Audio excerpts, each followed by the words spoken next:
অপরূপ সুন্দর এক দৃশ্য নিয়ে আজ হাজির হলাম আপনাদের মাঝে।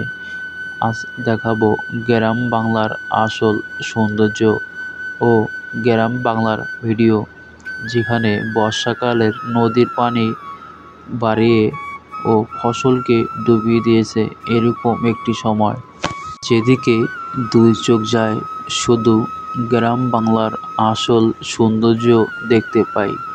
চলেন দেখে আসি শেষ পর্যন্ত এই ভিডিওটি, গ্রাম বাংলার আসল সৌন্দর্য। আর এরকম ভিডিও পেতে সাবস্ক্রাইব করুন আমার ইউটিউব চ্যানেল ও ফেসবুক পেজ থেকে দেখে থাকলে ফেসবুক পেজ ফলো করুন। আর সবাইকেই একটি কথাই বলতে চাই, কেউ শয়তান নামের যে জাল আছে সেই জাল দিয়ে নদীতে মাছ শিকার করবেন না। তাতে ছোট মাছ ও বড় মাছের দুটোরই ক্ষতি হয়। যেমন যে মাছের পেটে ডিম আছে সেই মাছটি যদি ধরা পড়ে তাহলে এক সময় দেখা যাবে যে নদীতে কোনো মাছ নেই।